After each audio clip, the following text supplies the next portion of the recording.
Que vous soyez une entreprise dans le domaine du recrutement ou que vous soyez un simple particulier à la recherche d'un job, vous pouvez avoir besoin de récupérer des offres d'emploi. Plutôt que de récolter ces données manuellement, on va créer une automatisation.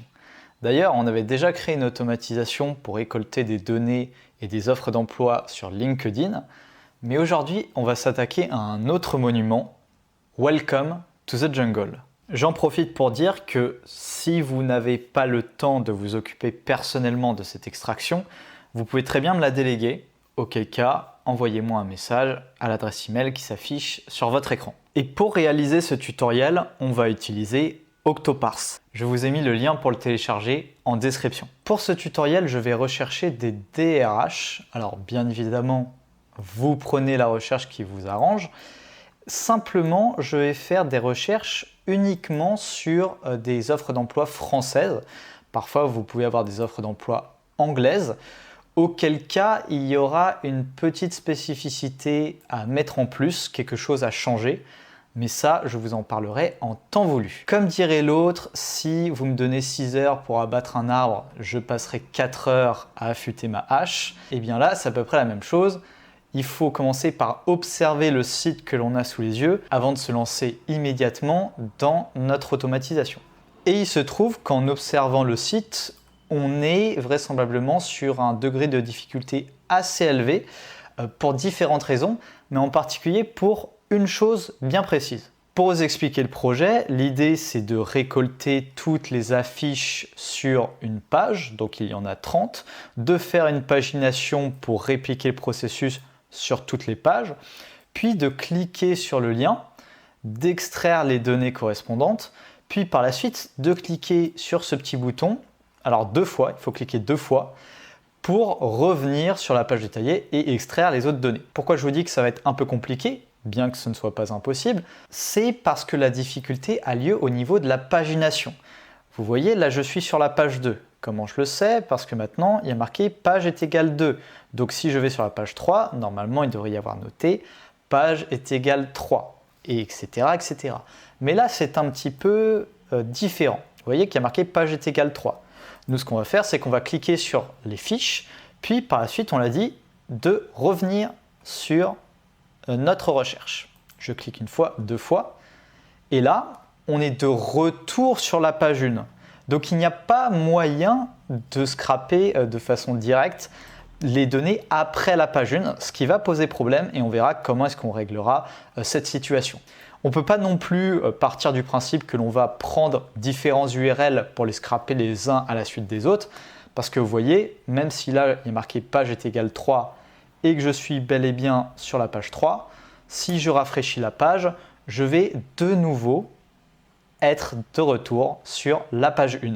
Donc ça, c'est quelque chose d'assez spécifique que j'ai rarement vu ailleurs et je mettrai ma bite à couper que c'est fait exprès, simplement une barrière au scrapping. Une fois qu'on est au courant de ces difficultés, on va pouvoir commencer. Donc je prends mon URL, je la mets sur Octoparse et je clique sur Start. Nous voici sur notre tâche. Alors sachez qu'il existe 2 façons de faire du scrapping sur Welcome to the Jungle. Il y a la version facile et il y a la version plus compliquée. La version facile, je vais vous en toucher un mot, c'est l'idée que vous allez procéder en 2 temps, que vous allez créer 2 tâches. La première tâche va vous aider à extraire toutes les URL de toutes les offres sur toutes les pages. Et votre deuxième tâche, ce sera l'idée de prendre les URL que vous avez préalablement récoltées pour par la suite extraire directement les données sur les fiches détaillées. Donc ça, c'est assez simple, mais c'est divisé en 2.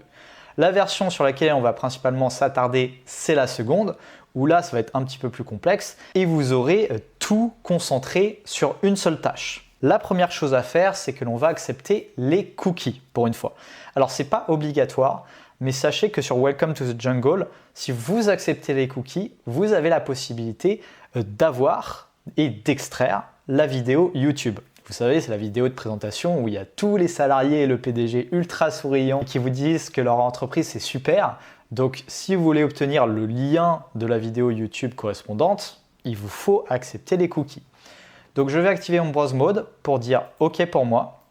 Et pour enregistrer les cookies, maintenant pour enregistrer ce que je viens de faire, je vais aller dans les options use cookie from the current page et cliquer sur Apply. Maintenant, on va changer ce paramètre. C'est quelque chose que je prends l'habitude de faire, de mettre un timeout un petit peu plus élevé que celui initial. Maintenant, on va commencer par la base avant de s'attaquer au plus compliqué. Et on va faire la pagination, même si on a dit que ça pouvait poser problème, on va la faire.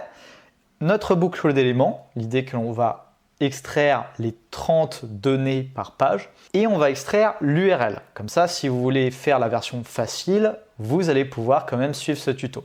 La pagination, on va cliquer sur le bouton suivant. On vérifie bel et bien qu'on est sur un élément A qui désigne une URL. Et je fais faire le clic single URL. Sachez que dans cette vidéo, on va être assez précis et on va mettre ce qu'on appelle des XPath. Vous voyez que si je vais dans la pagination, là j'ai un XPath qui me permet de désigner très précisément tout simplement le bouton suivant. Tous les XPath, je vous les mettrai en description. Sachez que vous pouvez très bien suivre le tutoriel sans, mais encore une fois, ces XPath sont là pour vous aider à faire quelque chose de plus précis. Mais malheureusement, ils ne sont pas intemporel. Donc si vous regardez cette vidéo 3 ans après sa date de publication, les XPath ne sont très certainement plus les bons. Auquel cas, je vous invite à visualiser la vidéo que j'avais faite sur le sujet où j'explique les bases pour écrire un XPath. Je vais vous montrer un peu quel est le processus. Si je veux obtenir le XPath pour la pagination, tout simplement, je fais un clic droit, inspecter. J'obtiens mon code HTML qui correspond à ma page. Je vais pouvoir sélectionner mon bouton suivant et j'ai un élément comme celui-là. J'ai un élément avec une balise A, un attribut ARIA label et une valeur de next page. Ce qui veut dire que mon XPath final ressemblera à celui-là. Je vais donc le faire, je vais le mettre là-dedans, hop, //a, arrobase, l'attribut et la valeur. Je clique sur Apply, je vais faire pagination, click item, on est sur la page 2. Et si ça fonctionne bien, on devrait être sur la page 3. Ça fonctionne bien, donc c'est impeccable. Je reviens sur la page 1 et maintenant je vais faire ma boucle d'éléments. Même principe, la boucle d'éléments, on peut la faire sans XPath. Donc je peux faire comme ceci. Je clique sur le premier élément, je clique sur le deuxième élément. On me dit qu'il y a 30 éléments que j'ai sélectionnés. Ils sont surlignés en un vert clair. Et je vais pouvoir faire extract the text of the selected elements pour avoir ma loop item. Alors le extract data, on va pouvoir le supprimer. Pour l'instant, cette colonne ne nous sert pas à grand chose. Et pareil, la loop item, on va pouvoir modifier le XPath si besoin. Et le XPath correspondant, c'est //ol/li. Et vous observez que j'ai toujours 30 éléments, juste là. Alors, il y a une petite erreur, la loop item, ça se met avant le click to paginate. La loop item, c'est entre la pagination et ce bouton-là. Et maintenant, je vais simplement vous présenter comment est-ce que vous allez pouvoir extraire les URL. C'est très simple, on clique sur Extract Data, on fait Add Custom Field, Capture Data on the Page. Là, vous allez donner un nom à votre colonne, par exemple URL. Et faites bien attention que vous êtes sur Relative XPath, sinon ça va faire n'importe quoi. Et on va faire //a. On va faire confirmer. Pour l'instant, on n'a rien. C'est sans doute parce que je n'ai pas encore cliqué sur More, Customize Field et Select URL. Et là, maintenant, vous avez les URL. Voilà, donc si vous voulez faire la version facile en 2 fois, là, vous lancez votre tâche et vous aurez toutes les URL de toutes les offres et de toutes les pages. Maintenant, on ferme la parenthèse pour la version facile et je vous dirai à quel moment on va la réouvrir. Pour l'instant, on n'a pas besoin du extract data et on va directement aller sur les fiches détaillées. Auquel cas, on va cliquer sur un élément et on va faire click element. Donc là, on arrivera sur l'offre en question et plus spécifiquement sur les 30 offres de la page. Alors encore une fois, le XPath, je vous invite à le modifier. On va mettre //a tout bêtement. Je clique sur Apply. Et là, il y a quelque chose d'assez spécifique à Welcome to the Jungle. Vous allez mettre Load with Ajax et vous allez mettre un timeout à 10 secondes. Si vous mettez Open in a New Tab, ça ne va pas fonctionner. Je vous montre. Si je mets Open New Tab et que je commence à extraire des données, donc je clique et je fais Extract the Text, ça me donne ça. Ça me donne un écran blanc pour me dire que j'ai merdé quelque part. Alors que si je reviens, que je fais Load with Ajax, je fais Apply, je mets extract data. Alors il faut que j'enlève extract data in the loop, c'est important. On va refaire le processus. Et ça y est, c'est quand même mieux. Maintenant, on va extraire toutes les données qui nous intéressent. Alors j'ai fait une petite liste non exhaustive, libre à vous d'en supprimer ou d'en rajouter si vous en avez besoin. Tout d'abord, ce que je vais faire, c'est que je vais rajouter l'URL. Add custom field, page level data et page URL. Alors je sais, on aurait pu la laisser auparavant, mais au moins ça me fait une étape de moins. Je n'aurai qu'un seul extract data et non pas deux. Et par la suite, encore une fois, vous avez différentes façons de procéder. Si vous voulez obtenir le titre, on a dit, on peut très bien faire un point and click, on appelle ça comme ça. Pareil, on peut dire, bah, ok, si je veux obtenir la date de début, je fais un point and click, etc. etc. C'est une autre façon de faire. L'autre façon de faire, elle est un petit peu plus manuelle, mais encore une fois, là, on va pouvoir mettre des XPath. C'est de faire add custom field, capture data on the page. Et là, on va dire, par exemple, je veux le titre et je vais chercher le XPath qui correspond au titre. Donc, je fais celui-là. Je le mets, je clique sur confirmer et on me dit que j'ai le titre et ça ne me l'a pas mis parce que... Alors parce que, je vérifie, parce que j'ai mis relative XPath to the loop item. Vous voyez, il faut toujours se corriger. Vous allez mettre absolute XPath cette fois-ci et ce pour toutes vos données. Et là, effectivement, c'est bel et bien encadré en vert, donc ça fonctionne bien. Je vais en faire un deuxième. Par la suite, vous n'avez pas besoin de moi, vous allez faire le processus pour l'ensemble des données.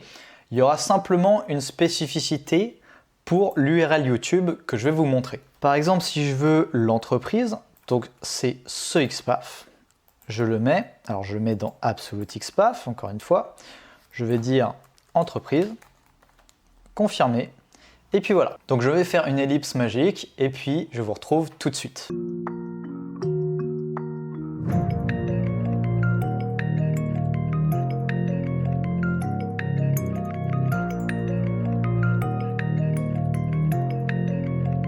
Like you lost another one.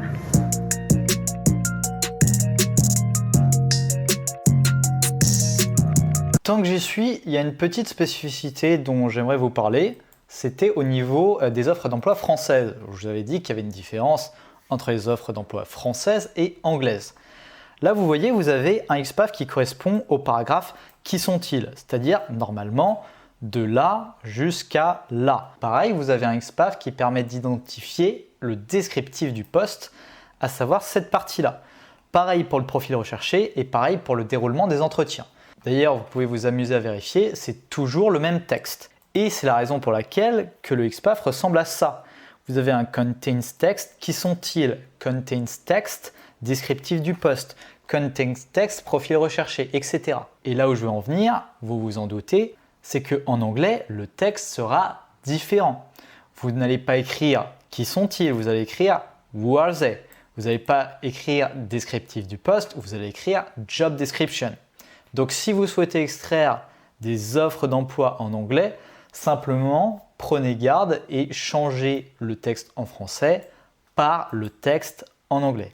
J'ai extrait les principales données, on a tout ou presque. Maintenant, je vous ai promis qu'on allait extraire la vidéo YouTube et qu'il y avait quelque chose d'un petit peu spécifique. Donc, le début reste le même. Je vais faire un capture data on the page. Je vais dire URL YouTube. Je vais rester en absolute XPath et je vais mettre ce XPath juste là. Je clique sur confirmer. Et si je regarde bien, pour l'instant, j'ai une cellule vide. Ce qui est bizarre parce que pour autant, il y a bel et bien une vidéo YouTube. Mais c'est normal, parce que par défaut, Octoparse va extraire du texte, alors que nous, ce dont nous avons besoin, c'est d'une URL.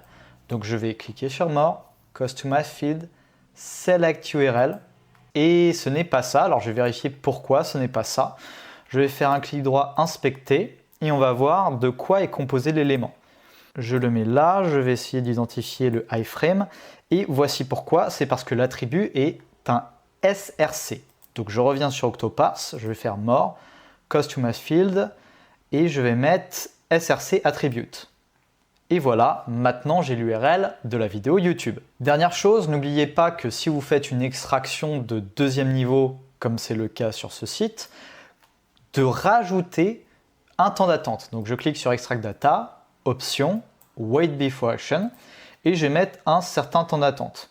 Alors là, je vais mettre 5 secondes en fonction du nombre de données que vous voulez extraire. N'hésitez pas à mettre un petit peu plus, 7 secondes, c'est très bien. Je clique sur Apply. À présent, on est presque bon, mais souvenez-vous qu'il va falloir cliquer sur cet élément-là 2 fois pour par la suite retourner sur notre loop item et choisir le deuxième élément, faire le processus, retourner, choisir le troisième élément, etc.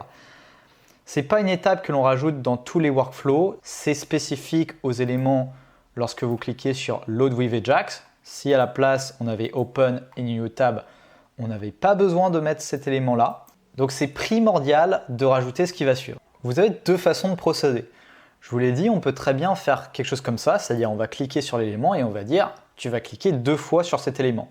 Mais sur Octoparse, depuis peu, on a une nouvelle spécialité qui permet de faire ce processus de façon beaucoup plus rapide. Vous allez cliquer sur Add Step et alors là je ne le vois pas parce que c'est le dernier élément de la liste, c'est pas grave, je vais le mettre un peu au-dessus. Add Step et Back to Previous Page. Je le mets là-dessus. N'oubliez pas par la suite de le mettre et de le rajouter juste là.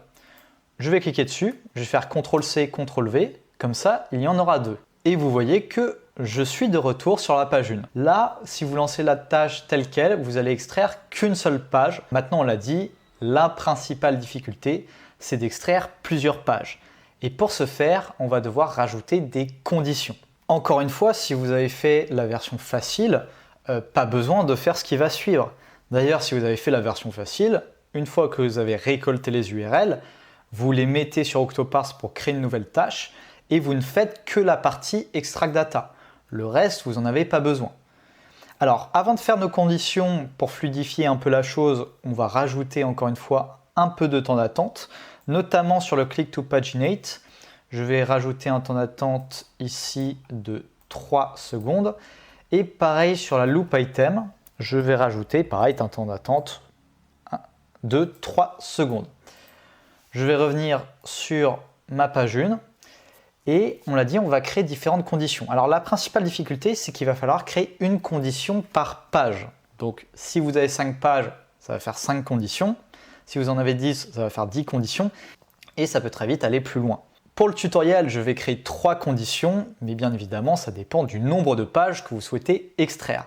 D'ailleurs, rassurez-vous, toutes ces conditions, ce sont exactement les mêmes à peu de choses près, donc vous n'avez plus besoin que d'en faire une et par la suite de faire un copier-coller et de modifier la petite chose qu'il faut. Pour créer une condition, j'aurai besoin d'un petit peu plus d'espace dans mon workflow, donc je vais agrandir un peu tout ça et je vais faire Add Step et Branch Conditions. Donc ça donne quelque chose comme ça.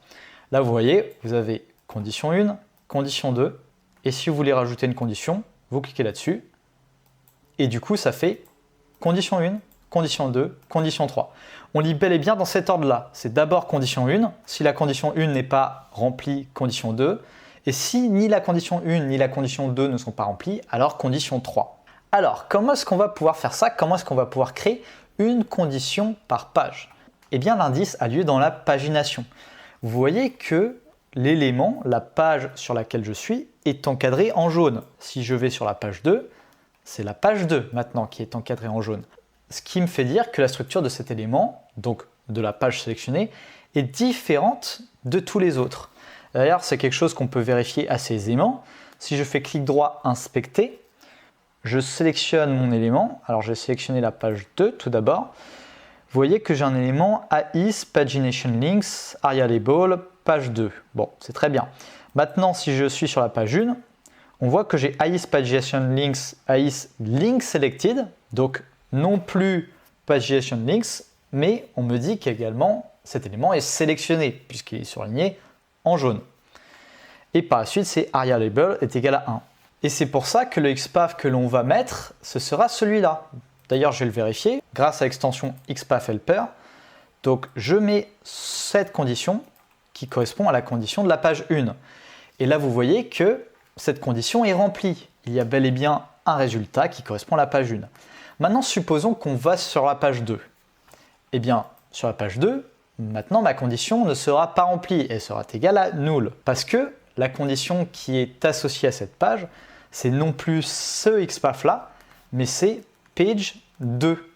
Et pareil pour toutes les autres pages. Si je vais sur la page 3, ce ne sera plus area label page 2, parce que là, encore une fois, ça correspond à null. Ce sera page est égal à free, etc., etc.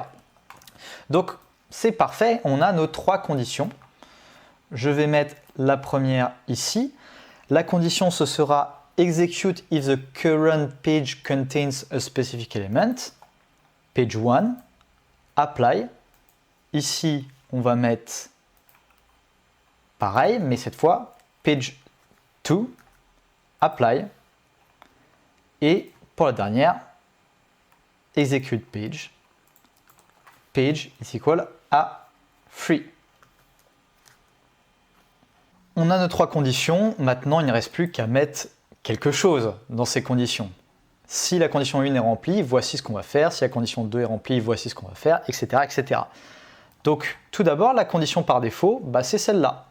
Si on est sur la page 1, on fait ça, parce que normalement, ça fonctionne bien. Maintenant, si on est sur la page 2, donc je fais un copier-coller, vous voyez qu'on n'a pas besoin de refaire tout le processus à chaque fois, et je vais quand même modifier certaines choses. Réfléchissons un instant. Si je suis sur la page 2, je vais donc cliquer sur une fiche détaillée, donc ça, tout se passe bien, mais à un moment, je vais retourner sur la page, donc je vais retourner à ma recherche, et c'est là où va y avoir un problème, parce que je vais être de retour sur la page 1. Auquel cas, une fois que je vais retourner à ma recherche, je vais de nouveau cliquer sur la page 2 pour continuer mon scrapping. Si je ne le fais pas, je vais avoir plein de doublons de la première page. Finalement, le processus est assez simple.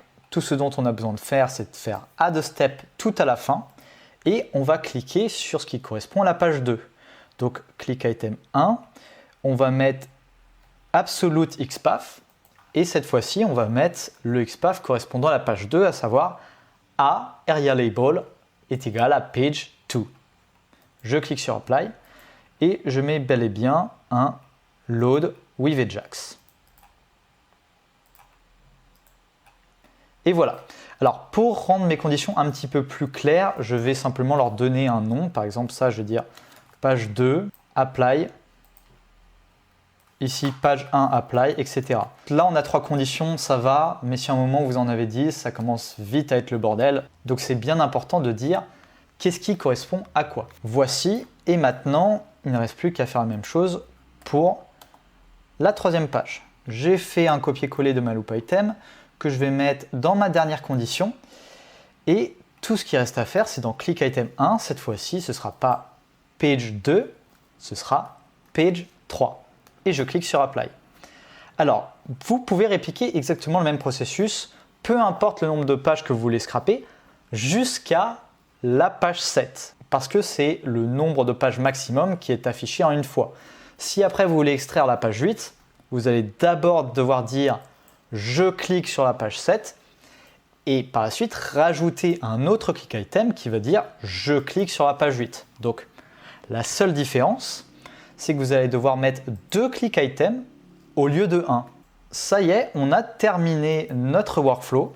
On prie le dieu du scrapping qui nous donne une extraction favorable parce qu'on a fait quand même un gros morceau d'un seul coup.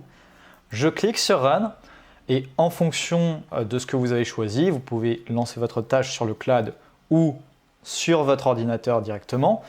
On va partir du principe que tout le monde a la version gratuite, donc on va cliquer sur Standard Mode et on attend l'extraction. Le dieu du scrapping n'a pas exaucé ma prière parce que je me suis arrêté au bout du 30e élément, donc pareil, on a eu un problème. C'était pas un doublon parce que finalement on est arrivé sur la page 2.